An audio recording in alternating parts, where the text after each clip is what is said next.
Hello and welcome into the GSMC Sports Podcast brought to you by the GSMC Sports Network. I'm your host, TJ Mabarty. We are coming to you live on a Tuesday afternoon. Today is October 1st, and we have a whole lot to dive into today. We're going to talk about last night's Monday Night Football games, another week of the two games. So we'll be talking about the Lions versus the Seahawks in what was a very entertaining shootout there.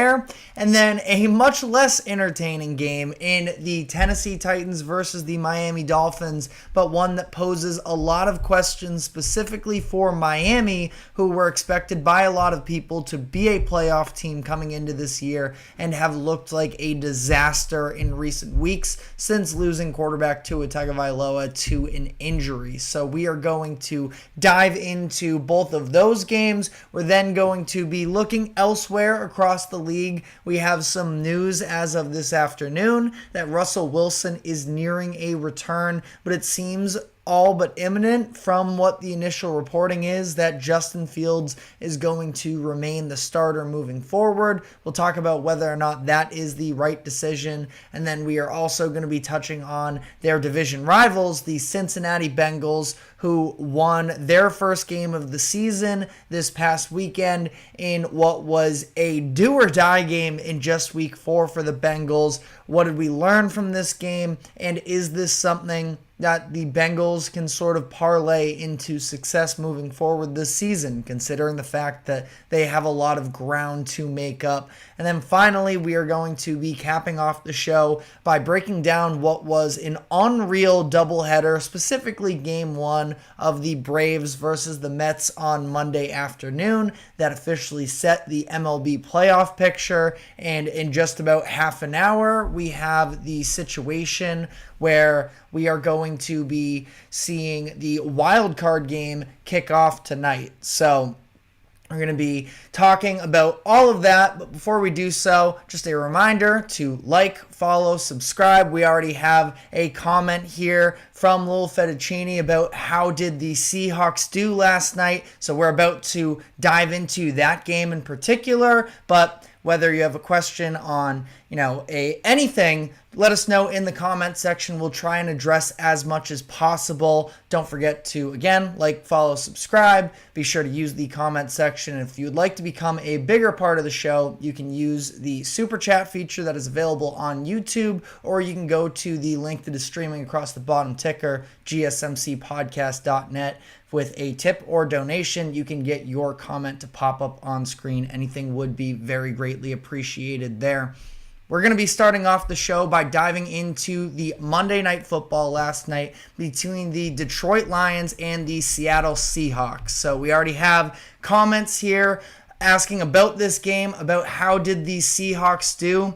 The Seahawks, this was a game that sort of was to determine whether or not this was a fraudulent 3-0. Now, not that you can fully answer that question ever in just one game, but this was definitely a huge prove-it spot for Seattle going up against one of the best teams in the NFL in the Detroit Lions, and ultimately it ended up being a battle. Now, it took the Seahawks a little bit to sort of work into what their identity was in this game and what it should be going forward, and that is leaning on Kenneth Walker, who is an absolute animal, and he continued to prove that last night. Yesterday was his first game back from the oblique injury that he suffered in week 1, and he was incredible. 12 carries, 80 yards, and 3 touchdowns, another 36 yards through the receiving game as well. And Kenneth Walker, you just see the strength of his build and the balance that he has, just bouncing off of defenders and continuing to go. One of his touchdown runs down at the goal line was basically lit up immediately and was able to bounce off and get to the outside for a touchdown. So that is a massive positive for the Seahawks. Overall, like I mentioned, this was an offensive shootout on both sides of the ball here. I think it was probably, from an offensive perspective, a little bit more important for the Lions to have a game like this than the Seahawks, considering the fact that the Lions, more than anything, are built around that offense. I know the defense has been the side of the ball that has been carrying the Lions a little bit more through the first 3 weeks of the season. But the reality of the situation is, I think we do understand there are some shortcomings with that Lions defense. Now, a lot of it was self-inflicted. Penalties off the charts in this game. I think it was over 100 penalty yards for the Lions. So they didn't do themselves any favors allowing the Seahawks to hang around in this game. And the Seahawks were more often than not able to capitalize on that. But that being said, the defense, it has its issues. Specifically, you look at that secondary, and I thought that Carlton Davis did a pretty good job, all things considered. Him facing off against DK Metcalf, that was obviously a massive storyline surrounding the game as a whole. But I think that ultimately here, this was a game that Jared Goff really, really needed because of the fact that he really hadn't looked great through the first few weeks of the season. Him and the offense as a whole just weren't really clicking on that level that we saw last year. Goff was just signed to a $212 million contract this past offseason. So we were sort of waiting to see, just, for all intents and purposes, to back up that contract, at least to some degree. We're still early in the season, so it's not like it was anywhere near panic levels up going into last night. But it was a very nice reminder to show that Jared Goff is sort of the stability of this offense as a whole. He's not the identity. I think that was shown last night, that it was through the ground game, the two-headed monster of David Montgomery and Jahmyr Gibbs running together. They were both very impressive in this game. You look at ultimately, they were able to combine for 118 yards and 3 touchdowns together on the ground. Really impressive there. But Jared Goff, again, just sort of the leader of this offense as a whole. He had a perfect completion percentage, 18 of 18, 292 yards, 2 passing touchdowns, and even caught a touchdown as well, where the Lions developed some sort of trick play where it was Amon-Ra St. Brown throwing to Jared Goff coming out of the backfield. Really impressive stuff there from the Lions offense as a whole. Like I mentioned, this was a two-way street though. Geno Smith was also very impressive in this game. 38 of 56, 395 yards, touchdown and an interception. He had career highs in completions and passing yards. That 395 yards mark is now the highest in the NFL so far this season. So a lot of positives to come out of this game on both sides. But again, I think the most important aspect of this is the Lions putting together a full game's worth of great football. And it was, again, more so on the offensive side of the ball than defense, but that is also sort of what their calling card is. And their defense has shown up to this point in the season that they have made improvements on the defensive side of the ball. But I think that ultimately the Lions aren't going to be Super Bowl contenders by winning low-scoring games game in and game out. They're going to need to put up points, and they sort of reminded the national audience once again that they are capable of it, that last year was not a fluke. And it was Goff, of course, having an incredible game himself. Like I mentioned, it was establishing the ground game. This was the Lions' first game as well without Pro Bowl center Frank Ragnow. And ultimately, they did a pretty good job of being able to make the replacement. We saw instead it was Graham Glasgow starting at center. It was Coyote Shosika. I totally just mispronounced that. I'm going to double check there. But they ended up having, a former undrafted free agent. It was Coyote Oshika. And he did, former undrafted free agent. He has started a handful of games for the Lions. He did in the NFC Championship game last year. ESPN had him third on the Detroit depth chart. And it just goes to show they continue to produce from an offensive line standpoint as well. And that is one of the most underappreciated parts of this Lions franchise, is that they just continually dominate the trenches, both in the pass game and the run game, and that's what makes them so special. And then really one of the other takeaways from last night as well is seeing the continued development of Jameson Williams in this offense, where obviously his career gets off to a bit of a sloppy start because of injuries and off the field issues, but now here he is, and he has a 70-yard touchdown in the third quarter where you can just see that blow away speed, just leaving everybody in the dust there. That's his, I believe, third play of the season so far,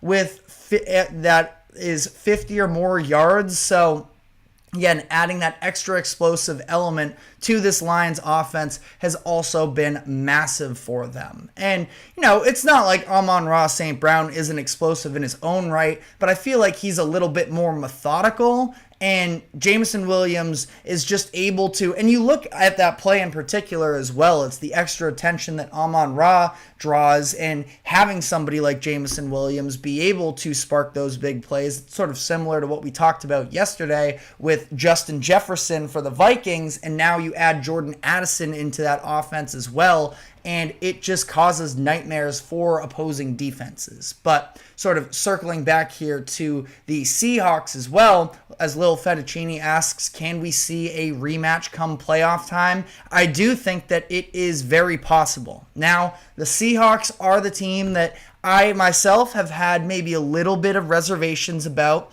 Their, catalog of wins through that 3-0 start wasn't ultimately that impressive. Not that you play who's on your schedule, so it's not that it's their fault at all. Maybe I would have liked them to see them be a little bit more convincing against the Patriots, but you're talking about wins against Bo Nix in his first ever NFL game, the Patriots, who are very clearly not a good team, and as well you have a Tua Tagovailoa-less Miami Dolphins, which we also saw them play last night, and they are obviously offensively a disaster right now. So when I talk about, where the Seahawks are at this point and whether or not they can hang with the best teams in the NFL, I think that this is a situation where there is a lot of good you can come out of this. Like I mentioned, Kenneth Walker being the identity of that offense, I think is the direction I'd like to see them go. Now, that offensive line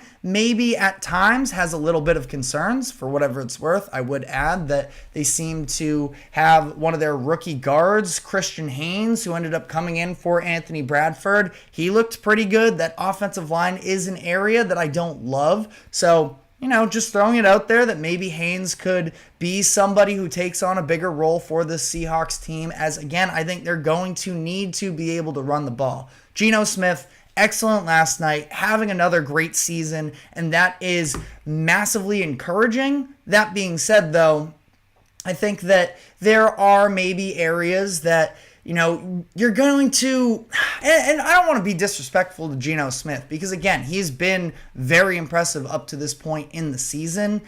Maybe it's just the sort of bias in the back of my head that Geno Smith, he's still not one of those star quarterbacks. He has a ton of weapons around him. DK Metcalf with another huge game in this one. Jackson Smith and Jigba, who, for second time in 3 weeks, put together a very nice game for himself. So they have all kinds of pieces, but I really do feel like their best path to having success is operating the run game with Kenneth Walker. And then defensively, obviously, you give up 42 points. That is a very bad sign, especially, Mike McDonald, their head coach. He has a defensive background, so I'm sure he's going to be maybe pulling a little bit of hair out in film sessions, but also you take into consideration, and injury excuses, they can only go so far, but objectively speaking, the Seahawks were missing a number of key players on that defensive side of the ball. 5 of their crucial front seven players. Boye Mafe, who's been a revelation for them. Leonard Williams, one of their big investments over the past couple seasons. Rookie Byron Murphy, linebacker Jerome Baker, edge rusher Uchenna Nwosu. And add into that as well that Julian Love ended up leaving this game as well in the third quarter. So it's a situation where you definitely want their defense to perform better. I do feel like McDonald is a good enough head coach and a strategist from a defensive perspective that he can do a good job of sort of putting these guys in positions to succeed.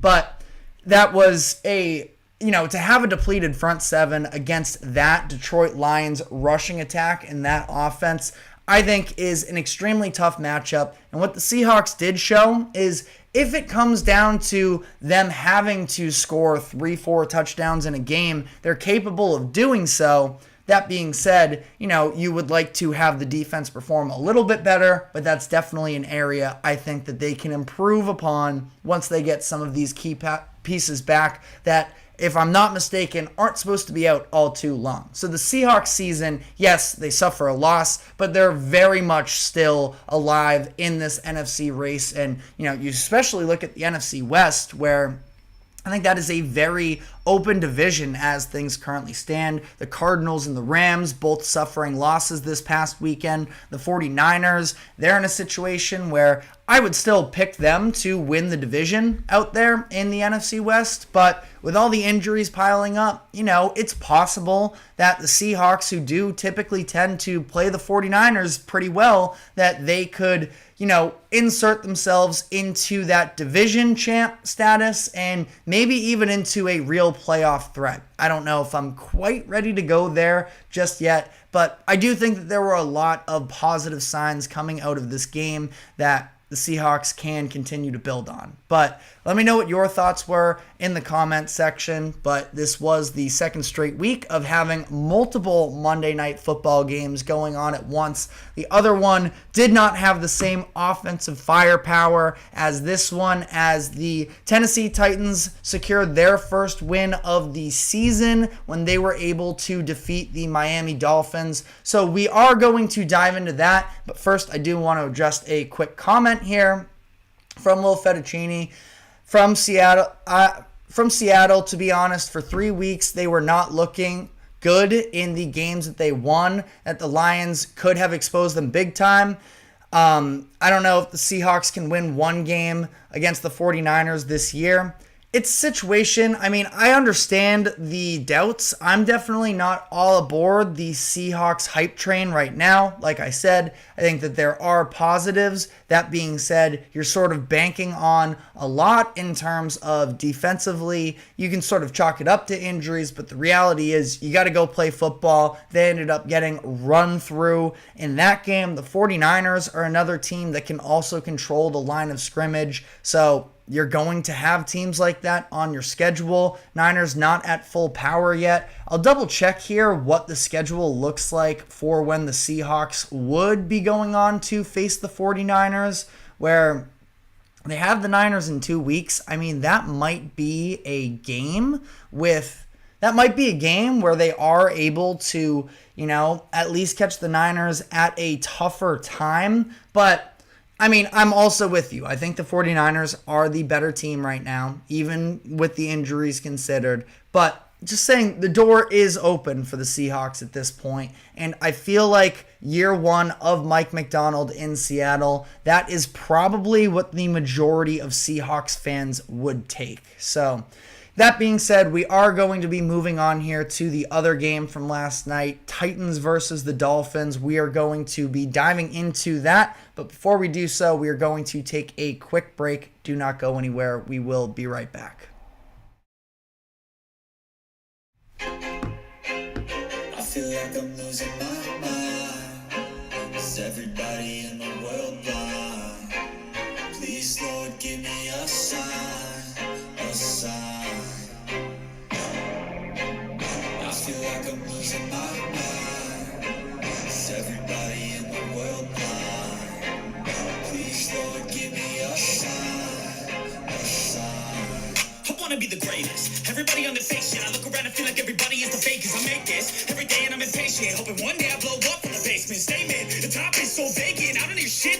is amazing. Waiting for my day when I'm playing. Sold out shows for 1,000 faces. Hey, give me that crown. Get in my way and to be put down. It ain't your place, all this my sound. If I want that shit, then I'll get it right now. I'm losing it, the news if it's some moosey shit. A stupid myth. You choose to live or choose to dip. You choose to fight or lose your grip and lose a gift. Oh, I feel like I'm losing my mind. Is everybody in the world blind? Please, Lord, give me a sign, a sign.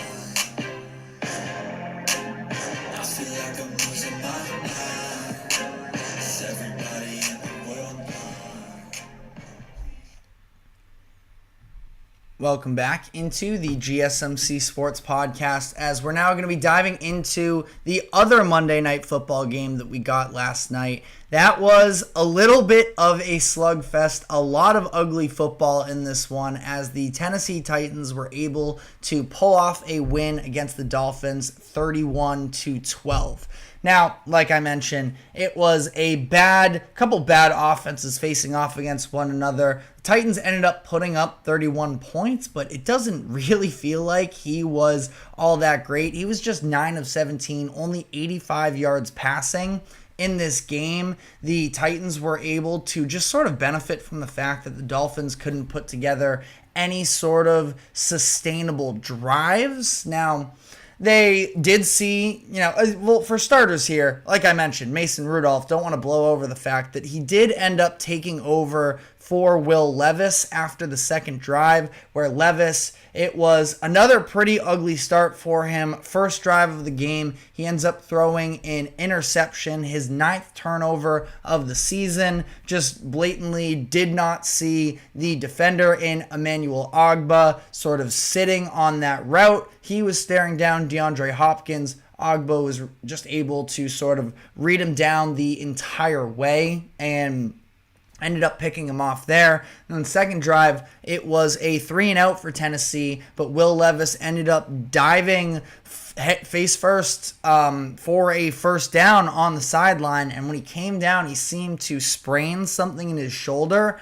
it sounded like. Now, this sort of moved to Mason Rudolph, and he ended up, again, not doing all that much, but was able to at least not hurt the Titans team as a whole with the turnovers, which, of course, like I mentioned, 9 already in this NFL season for Will Levis. That significantly leads the NFL up to this point, and ultimately, I think it is worth a conversation as to whether or not Mason Rudolph puts the Titans in a better position to succeed. That being said, Brian Callahan was very adamant that Will Levis is the starter moving forward as long as he is healthy. So, maybe a little bit of a decision to come in the long term, but ultimately sounds like they're still going to lean with Levis, which I can't say I totally disagree with, considering the fact that the Titans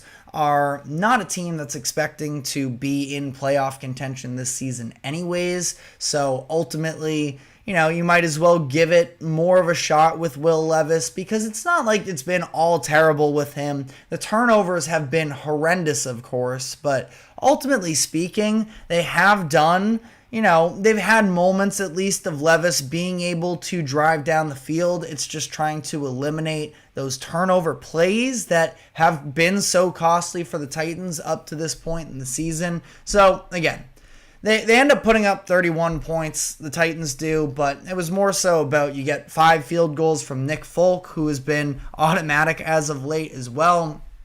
You get some explosive plays from the running game and Tony Pollard and Tajay Spears. That part is definitely a positive. Still no Calvin Ridley really to be seen whatsoever for this Tennessee offense, which is a bit concerning to me considering how much money they spent on him, but they also... Obviously, their biggest concern right now is trying to evaluate that quarterback position. So even if it was an overpay for Calvin Ridley, that at least, they have another weapon for him on the perimeter, but hasn't been put to use, at least as of yet.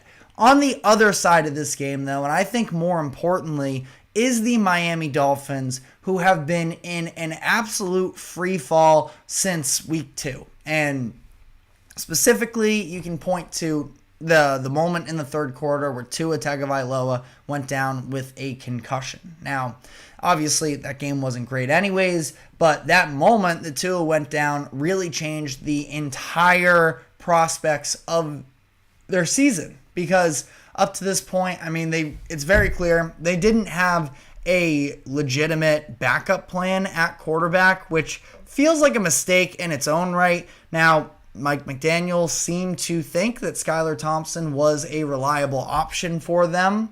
It hasn't really appeared that way as of yet, but I mean, as of yet, it's been one game that he ended up getting knocked out of, and very late in the Dolphins, in the game against the Bills as well in week 2. So, he's down with an injury. They're starting Tyler Huntley at this point, who is very clearly limited from a passing standpoint. He's a fine runner. He was able to sort of operate a Baltimore Ravens offense where him and Lamar have more similar skill sets relative to Huntley and Tua compared against one another. Now, if there's any sort of area of improvement, it's the fact that Tyreek Hill was sort of discussing with Tyler Huntley, a little bit animated at times, but the idea of just throwing it up and ahead of him a little bit more, as opposed, and just having those deep shots be at least a threat on the table. And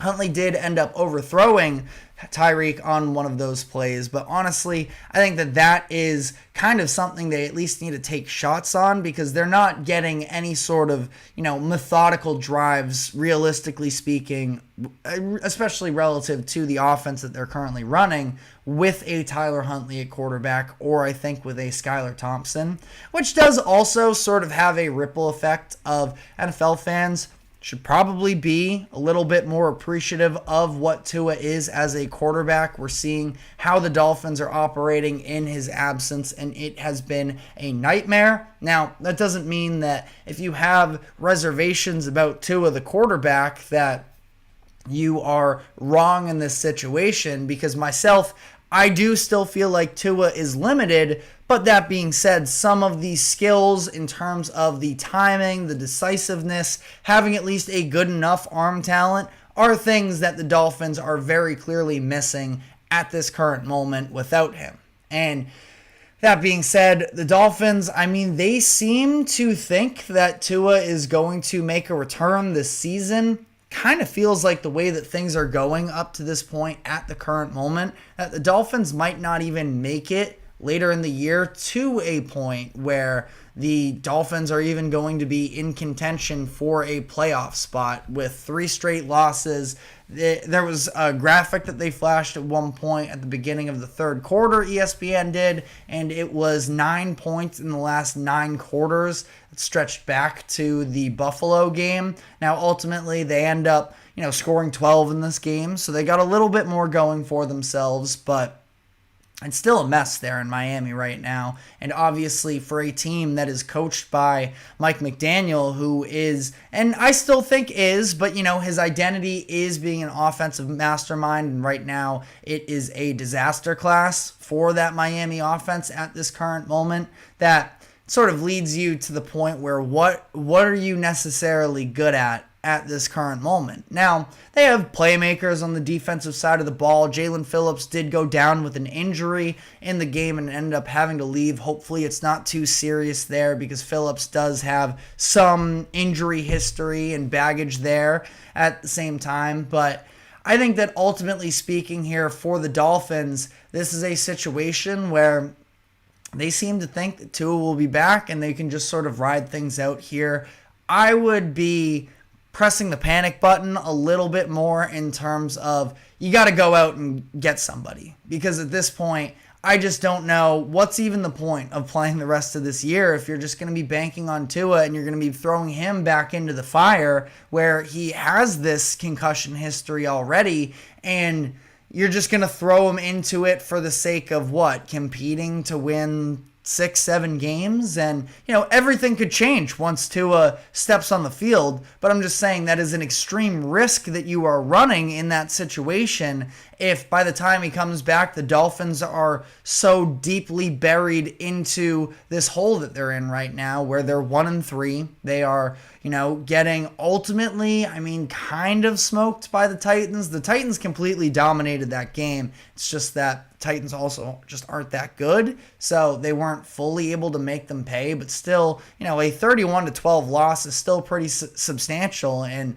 I don't even think the Titans played all that well. I just think it was that they were better than the Dolphins in this particular moment. So for Miami at this point, they are next week on the road against the Patriots, which is a game that Patriots, not all that difficult of an opponent themselves. That being said, the Patriots are also looking at this game, myself as a Patriots fan, saying this is, probably one of the few games in the upcoming stretch where the Patriots can actually win, considering the fact that their offense looks even worse than the Patriots' offense, which is very hard to do at this current moment given what's going on in New England. But that being said, maybe a big spot for the Dolphins to at least pull out a win here and then go into the bye week in week 6 and be able to sort of settle down and find some sort of an identity.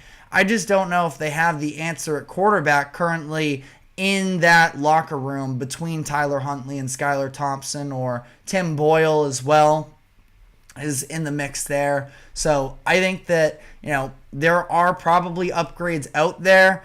It's probably going to be one of your cheaper options at that. Maybe a Jimmy Garoppolo. Maybe you get a Russell Wilson, which is a situation that has some developments as of this afternoon that we're about to dive into. I'm not saying that there are elite options out there. Maybe if you want to go and spend a little bit more, you go for a Jameis Winston or a Bryce Young, but I don't really see those types of deals panning out for the Dolphins at this point. So they're just kind of stuck middling right now. And again, maybe Tua is just going to be able to sort of resurrect this team and have it be able to come back together. But at this point, I think what I was at least initially hearing when it first occurred, the injury, that it was going to be a minimum of 8 weeks. That would take them through week 10. At that point, the way that they're playing right now, I don't have very much confidence whatsoever that they will be even in the mix for the playoffs. That I think it might be worth going out and spending a little bit to go at least get a temporary solution. And then if you have some setbacks with Tua, at least you have an option for the remainder of the season. But either way, things are looking very grim in Miami right now. And this is coming off of a year where they spent big on Tua, spent big on Mike McDaniel in the offseason. And to see it play out like this has been very disappointing. But let me know what your thoughts are in the comments section. I did just mention the idea of the Dolphins potentially being able to make a trade for somebody like a Russell Wilson, and that sort of goes hand in hand with the fact that we got some news as of this afternoon that Russell Wilson is trending towards returning from that calf injury that he's been dealing with. But it appears that Justin Fields will remain the starter, and we are going to dive into a little bit of their game this past weekend against the Indianapolis Colts, in which they suffered their first loss, and talk about what that quarterback situation currently looks like there in Pittsburgh. But before we do so, we are going to take a quick break. Do not go anywhere. We will be right back. Looking for your daily fix of sports talk without having to pay for it? GSMC Sports Network is available on YouTube. Just search GSMC Sports Network. Get your fix of daily sports talk shows on YouTube. Absolutely free. NFL, college football, NBA, MLB, MMA, UFC, fantasy football, and so much more. GSMC Sports Network has shows running all day long, with new sports shows starting every 2 hours. Just like on your favorite cable sports channel, except GSMC Sports Network is absolutely free. Just search GSMC Sports Network on YouTube to catch one of your new favorite shows, like the GSMC College Football Podcast, Chip Shot Football Podcast, Hoops and Heels Women's Sports Podcast, GSMC Basketball Podcast, and so many more. Check it out for yourself. GSMC Sports Network, now available on YouTube absolutely free. Search GSMC Sports Network on YouTube right now.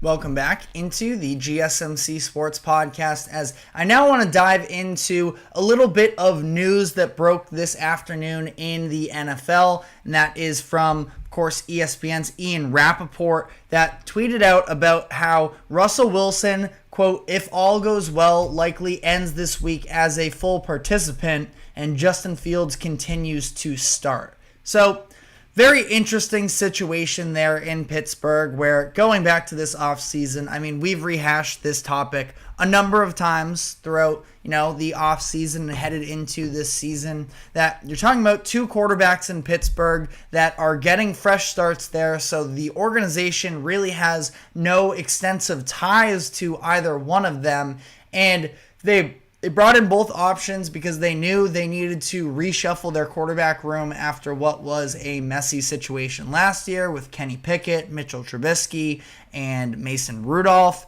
So they now bring in Wilson and Fields, and Wilson ended up winning the starting job at the, coming out of training camp. Really, more than anything, and I've talked about it before, I feel like it was more so as a result of the fact that Wilson was brought in first and he was maybe guaranteed a starting spot a little bit more than Fields, who a few weeks later the Steelers decided to trade for at a pretty low price. And I think that Mike Tomlin and the Steelers organization, all things considered, is one of the more well-run franchises in the NFL, and maybe more respectable in terms of Tomlin feels like he is more of a player's coach and he's a man of his word, and all things considered there. I feel like it was, I always said that I thought that Justin Fields would be the better man for the job in this Steelers offense, where they aren't exactly extremely talented on the front line. I've talked about a number of times that the offensive line is an issue to me, that we are looking at a situation where you have one, I would say, good receiver, and, George Pickens is very talented. Sometimes he does stuff on the field, like the fumble that he had, reaching out for a first down that was just a little bit boneheaded, and that was on second down as well, so it's not like it was a do or die situation. He fumbles there in the red zone, and then just a couple drives later he does sort of try to do the same thing. That there are frustrating parts to George Pickens' game, but all things considered, he's still massively talented. He finished this game with 7 receptions for 113 yards, so he's really good. Outside of that, though, really don't have much from a receiving standpoint. Get some production from your tight ends. Pat Freiermuth ended up having a pretty decent game for himself this past Sunday. Freiermuth has always been somebody that I've been a fan of, but from a wide receiver standpoint, it's largely lackluster. And Justin Fields is somebody who can at least create more with his legs. Russell Wilson, obviously, he's made a career off of using his legs, extending plays, and then making throws downfield. So it's not that he's incapable of doing it, but I think at this point, with Wilson's age, he is at a point where he's not going to be running a heavy dose of quarterback-designed runs. He's 35 years old, turning 36 in November, as opposed to Justin Fields, who is, at a point where his career is still so unproven as of now, at least in the eyes of a lot of people. He is a first-round bust. Now, a lot of people are also blaming Chicago for that, which I do agree with in large part. I think that Justin Fields is a flawed quarterback, but I do ultimately think that there's a lot of talent there and that he has a chance to be able to resurrect himself in Pittsburgh. And now that he seems to have a little bit more of a competent coaching staff around him, which is kind of crazy to phrase it like that when you're talking about, Arthur Smith is also his offensive coordinator, who I've always stood by. Arthur Smith isn't a bad offensive coordinator. I thought he did a very good job when he was in Tennessee. Now, obviously, in over his head when he was in Atlanta. So that's sort of besides the point there. But he has him, he has Tomlin, and it feels like there's just a lot more of a structure. And the Steelers, especially in comparison to the Bears, are just a franchise that appears to know a lot more about, actually developing players and tailoring a game to their skill sets and putting the necessary pieces in place. Again, it's not like right now the Steelers are some elite offense where Justin Fields has weapons galore, which is kind of more so the case in Chicago right now, and their offense is still dysfunctional. But the Steelers have been able to sort of weed out a lot of the mistakes from Justin Fields and are sort of gradually here taking the training wheels off and letting him do more. He finishes with 312 yards and a touchdown in the game this past weekend. Now, did have a very costly fumble in this game in the third quarter that ended up, sort of going against them. But I think that all things considered, you are seeing the growth from Justin Fields in this situation. And as much as Mike Tomlin, I'm sure, feels like to some degree he would prefer to sort of stand by whatever, word he gave to Russell Wilson when Wilson first signed with them. And I do think that, Tomlin is going to find a way to make things right, at least to some degree. I'm sure internally, and especially in that front office, they would very much prefer that Justin Fields does emerge for this job and can be somebody for them that is a franchise caliber quarterback, even if it is, just signing maybe a little bit of a Baker Mayfield type contract. Now, $100 million for what Fields has given you on the field right now feels very extreme, and I don't think it would be to that extent, but I think that Fields could probably, be in the market of whatever Sam Darnold is going to get. Darnold has been the better quarterback as of up to this point in the season. But again, I think we're seeing real, growth from Fields. I feel like he is probably going to be a little bit more okay with now being in this situation in Pittsburgh now that, assuming he starts the rest of the season, which is sort of where I'm anticipating this to happen, or the direction that this is going to go.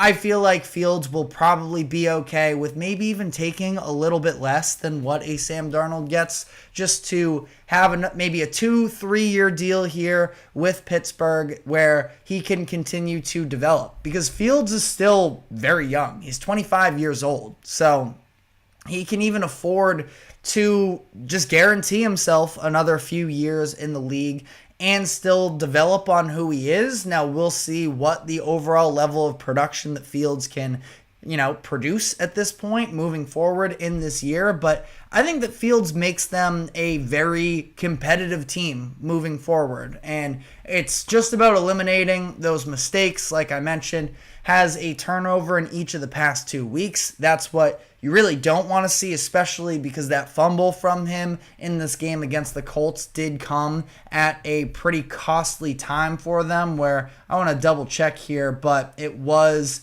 in the third quarter as the Steelers were trying to, mount a little bit more of a comeback, and they were competitive at the end of this game. I mean, they had the ball with a few minutes left in the game in a 3-point game.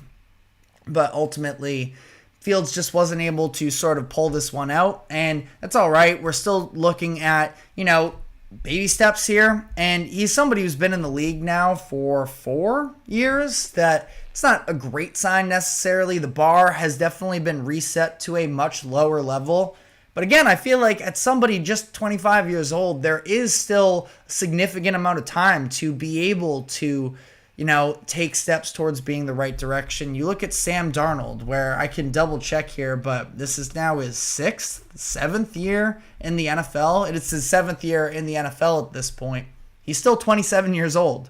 So, if he can make it work, given everything that he's been through, I still feel like there is a very real path to sort of making Justin Fields into a positive starting quarterback once again.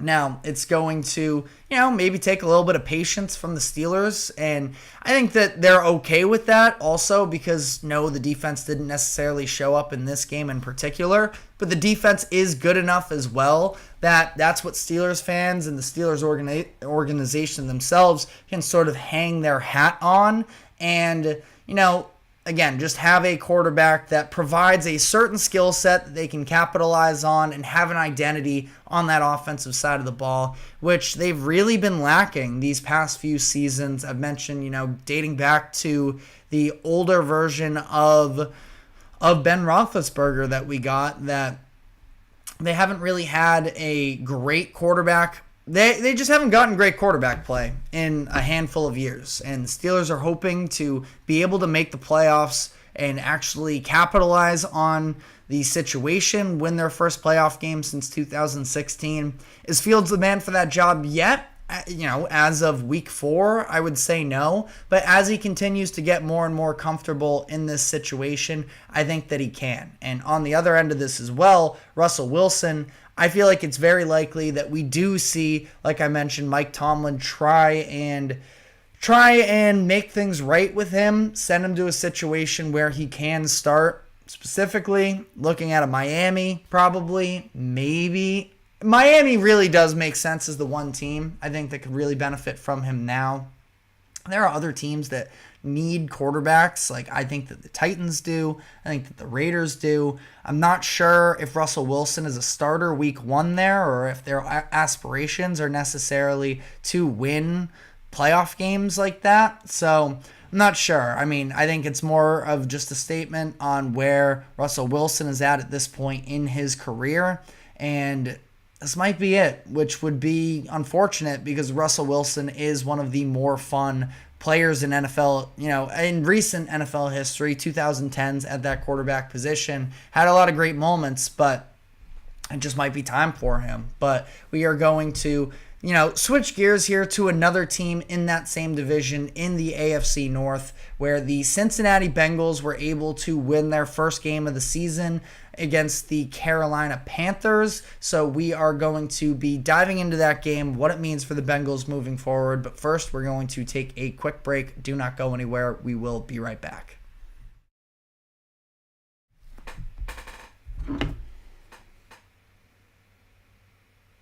For the best and latest podcasts available anywhere, go to the podcast app on your cell phone and type in GSMC.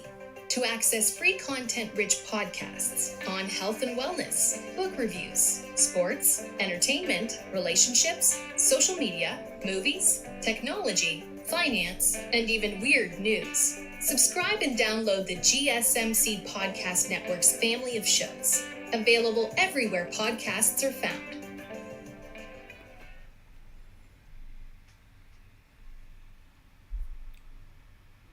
Welcome back into the GSMC Sports Podcast, as we're now going to be diving into the story surrounding the Cincinnati Bengals, where they were able to pick up their first win of the 2024 season, week 4 against the Panthers. This was just about as must-win as it can get so early on in the NFL season, and the Bengals capitalized on having an inferior opponent in the Carolina Panthers. Now, this was the Andy Dalton revenge game. Panthers were coming off of an offensive explosion the week prior against the Raiders. That being said, though, I think it says, a good amount about the Raiders. That's what our expectations were headed into this season. The Bengals -4.5 was one of our best bets from Friday. So I'm not surprised by this whatsoever. That being said, though, there was definitely a ton of pressure on that organization to be able to pull out this game, because if you end up losing to the Panthers,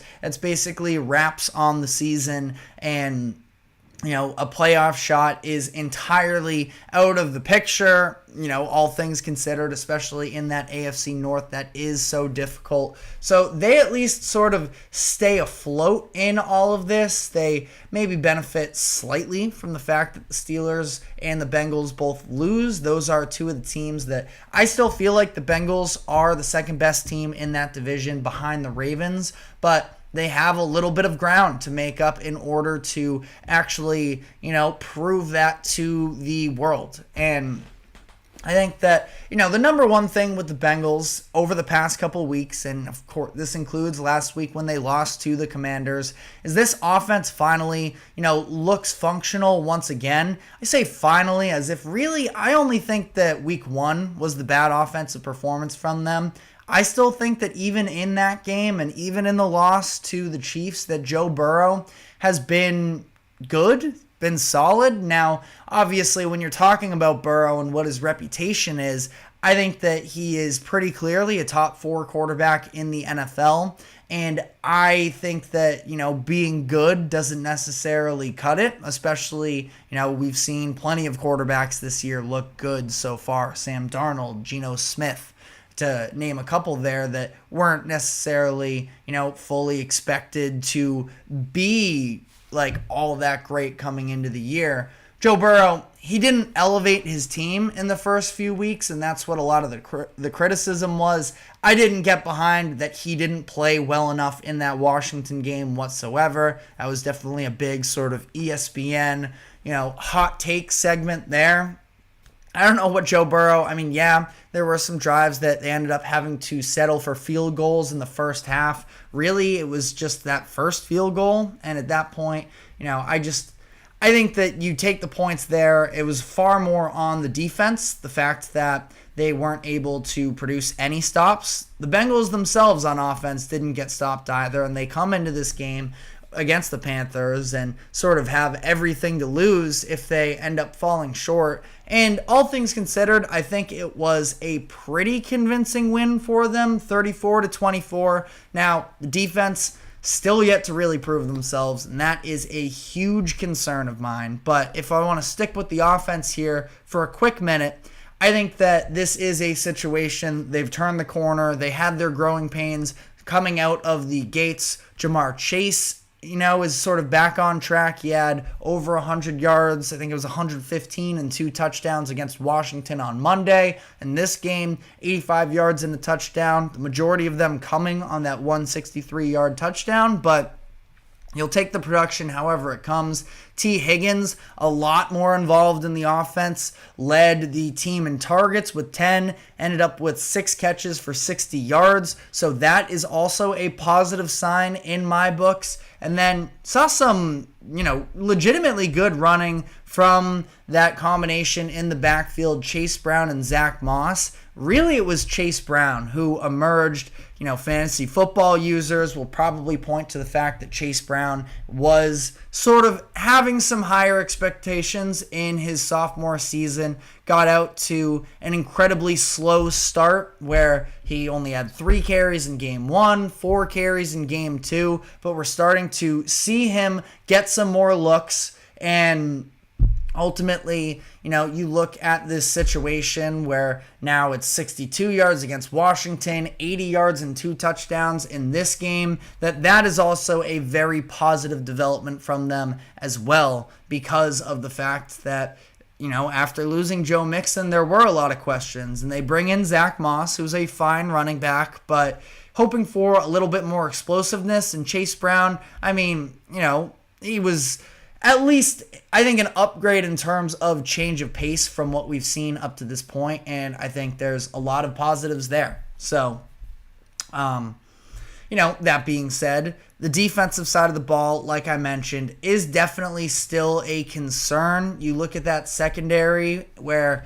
they've just still continued to get thrown on. Now, it's not like Andy Dalton went crazy against them. It was 220 yards, but ultimately, secondary you bring in these pieces during the offseason and Von Bell and Geno Stone, and it hasn't exactly paid dividends yet. You look at the struggles that the Bengals have had against the run up to this point. Another 100-yard rusher against them in Chuba Hubbard for this game, and that has definitely been a clear issue. Lou Anarumo talked about it after the Chiefs game. At that point, in his eyes, it was just trying to make sure the ball was getting out of the hands of Patrick Mahomes. But then you look at these past couple games as well, where you let the Commanders they did a better job actually against the Commanders, so I should correct myself there. But you look at the situation now against the Panthers where,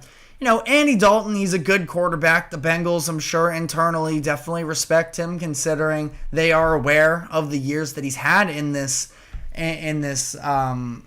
career. But that being said, Chuba Hubbard coming off of the big game that he had, I feel like if you shut down that defensive, you shut down the front end of that offense in the trenches with that running game, and you force Andy Dalton to go into superhero mode a little bit more, that's where you can sort of, escape with wins like that. And so it was a good win. It was a win for the Bengals, definitely.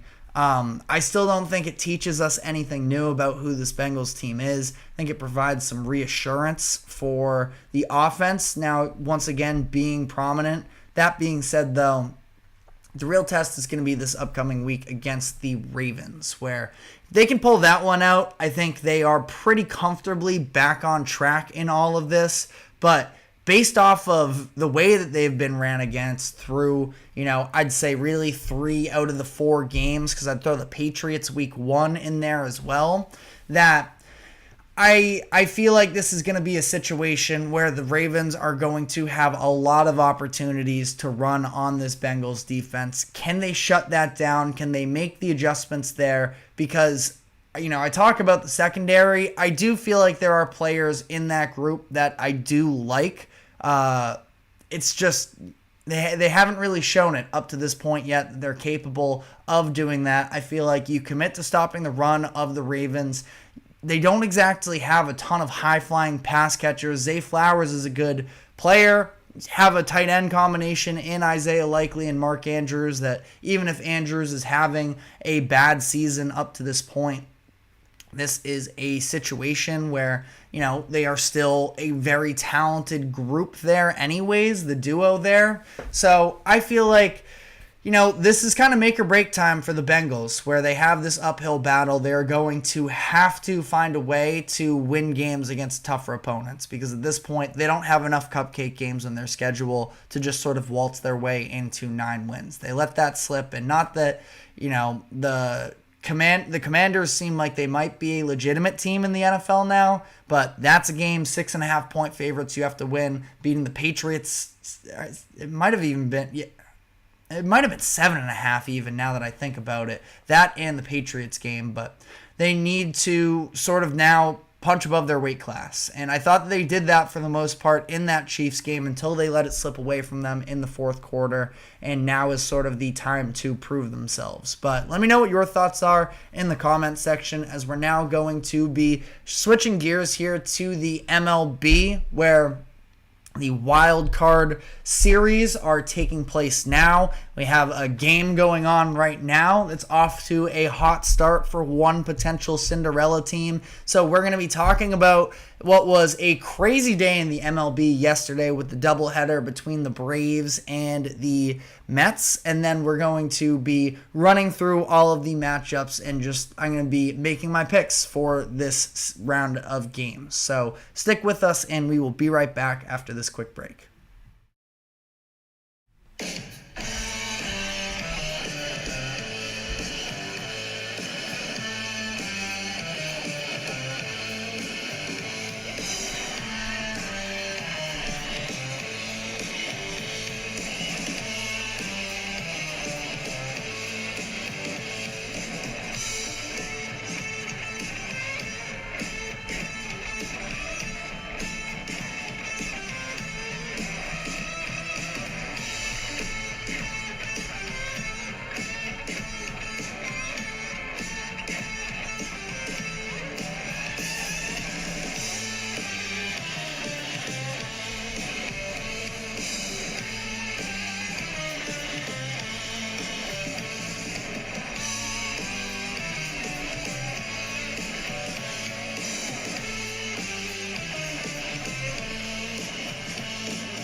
Welcome back into the GSMC Sports Podcast for our final segment of the day, where the MLB playoffs begin today. We actually have one game that just kicked off 30 minutes ago. That is between the Astros and the Tigers. Tigers off to a hot start through the first 2 innings, up 3-0. So I do want to talk about that series, but first, before we get into the overall scale here of the playoff games, I at least want to share some thoughts here on what was an unreal day in the MLB yesterday. I'm sure you've probably already heard the story by this point, but yesterday we saw the insanity of that doubleheader between the Braves and the Mets with playoff stakes on the line.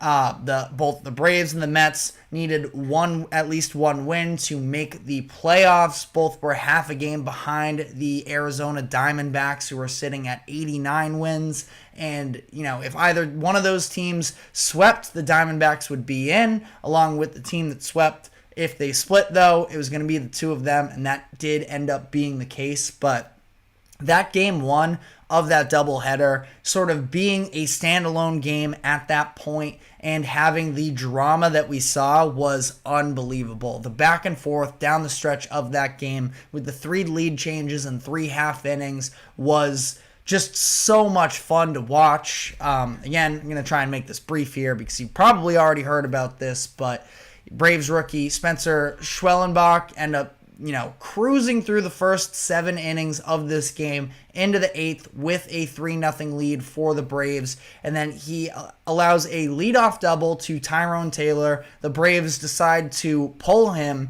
and the bullpen allows 6 consecutive hits and 6 runs before even recording an out. So the Mets head into the bottom of the 8th with a 6-3 lead. They end up allowing a little bit of traffic, bringing in their $100 million closer in Edwin Diaz, who records the first out and then proceeds to just completely fall apart, where he ended up walking he allowed an infield single to Jared Goff because he didn't back up first base. He ends up walking Michael Harris on 4 pitches. Then he gets himself backed up in the count once again, and Ozzie Albies hits a 2-run RBI double as the Braves ended up regaining the lead going into the 9th inning. So, it seemed like disaster there for the Mets once again. In the top of the 9th inning, it's Francisco Lindor hitting a 2-run home run that ended up being the game-winning runs for the Mets. But the drama didn't end there because it was Edwin Diaz calling off his manager in Mendoza in the bottom of the 9th inning to stay on the mound even after allowing a single, and he ends up closing the door there. So Mets win that game. They clinch their playoff berth. Game 2, really the drama came before the game because it trickles into the playoffs here, where the Braves win, I'd say mostly handedly. Mets just didn't really seem to, have that emphasis really behind winning this game. But issues for the Braves as Chris Sale ended up missing this game. He was scratched just before. It sounded like he was going to pitch in case of a loss, but instead he's scratched because of back spasms that go back to his last start in the 2nd inning. And the Braves close this one out, but still a little bit of concern because it doesn't sound like Sale is going to be available for them in the wild card round. At least this is going to be, of course, the NL Cy Young winner, and you're without him. Braves just riddled with injuries, of course. We don't have an exact starter for this game 1. It's probably going to be Max Fried, but we don't quite know. The Braves, like I mentioned, get out of this game with a win, but definitely a tough situation to walk into moving forward. You got to feel for the Diamondbacks a little bit. Very good team that are playoff caliber. Fortunately for them, the wild card race in the National League was just too much in the National League this year. So it is the Mets advancing to play the Brewers and the Braves advancing to play the Padres, excuse me. So we will start in that National League for here. The New York Mets Game 1 it's expected to be Luis Severino versus Freddie Peralta. Mets benefiting from the fact that they won Game 1 and didn't have to start Severino in Game 2 for what would have been a must-win. Likely would have been the case that if they did lose that first game, they would have been down their ace. So they end up getting to benefit from having him on their Game 1 scorecard. The Brewers have gotten the better of the Mets in the past couple seasons, which is something to maybe take into consideration. I don't really love weighing the regular season records versus the playoff records. I just think it's a totally different game once you get to that point.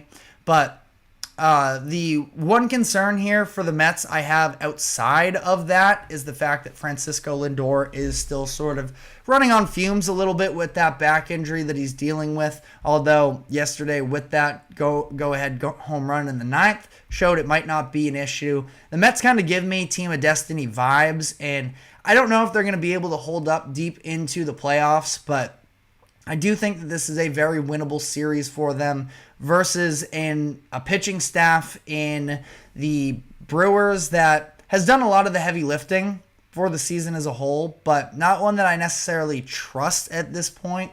Got Savali pitching Game 2. I don't know. I think that the Mets are going to be able to pull this one out. That is my pick for the wild card series there. And then the Braves playing the Padres. Like I mentioned, very nervous about the pitching situation for the Braves, knowing that Chris Sale is not expected to be available. That is what manager Brian Snitker ended up saying to reporters. I believe it was yesterday or early this morning that's a huge loss for them. And then on the other end, I'm just so in on this Padres team. 3 projected starters for this series: Michael King, Joe Musgrave, and if necessary, Dylan Cease.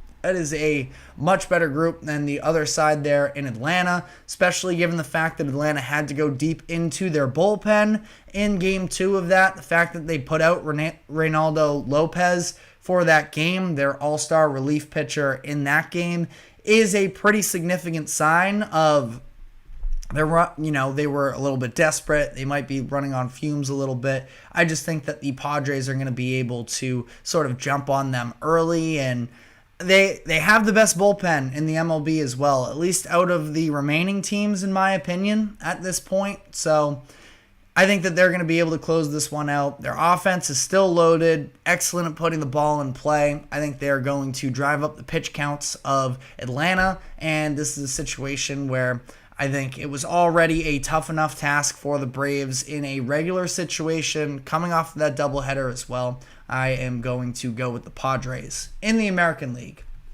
Royals versus Orioles. Both of these teams aren't exactly coming into the playoffs on any sort of a hot note. The Orioles at least finished with 2 straight series wins versus the Yankees and the Twins, including sweeping the Twins for 3 games to end off the season. That being said, this is a team that was riding so high into the All-Star break and has just sort of continued to fall apart a little bit since then. And not to say that they aren't still a very talented roster, which they are, but I don't know if this is really the right trajectory for them. Now, on the bright side for them, they just get Jordan Westburg back. The offense appears to be playing at a higher level at this point, so that could be enough. They're going to need to produce offensively in order to keep up with Kansas City, who sort of clears the Orioles in terms of pitching strength, both with the starting rotation and in the bullpen. That I think, that's really going to be the key to this series as a whole.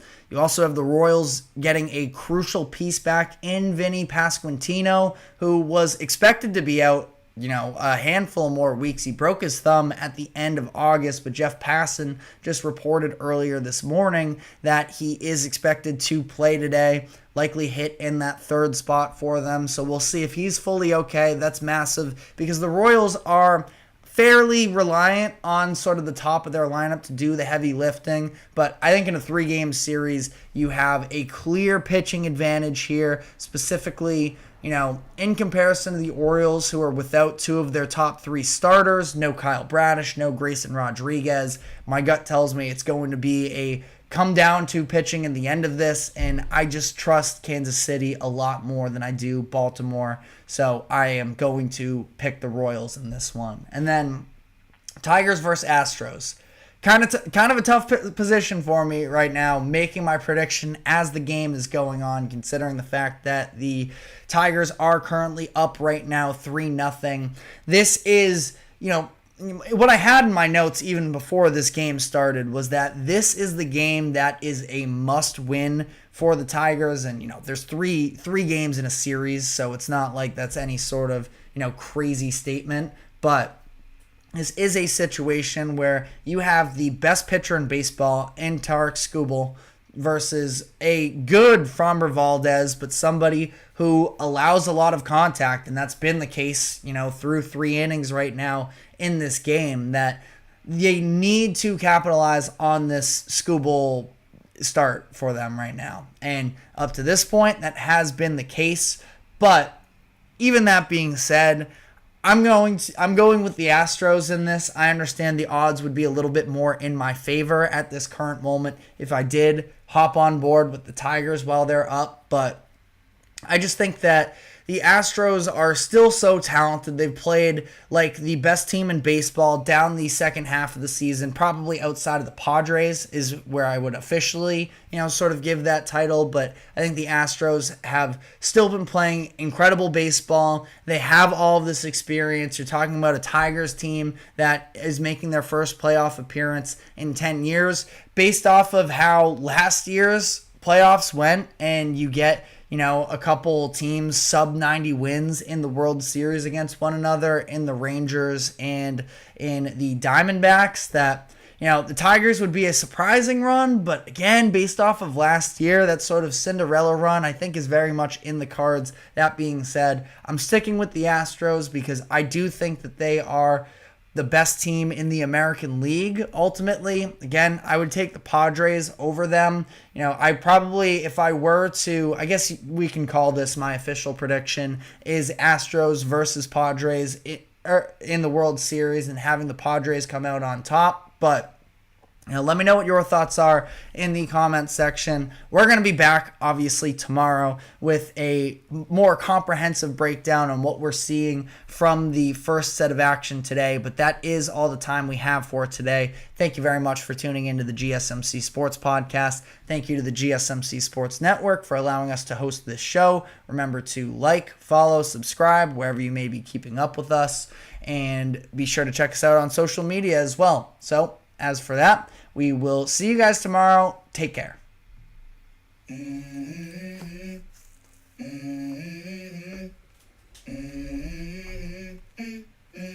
Let's go. I wake up to a little bit of drool on my pillow, feel like it's gonna be a bad day. Yeah, I'm tired of shit, and the coffee ain't hit yet. Damn, ain't that great.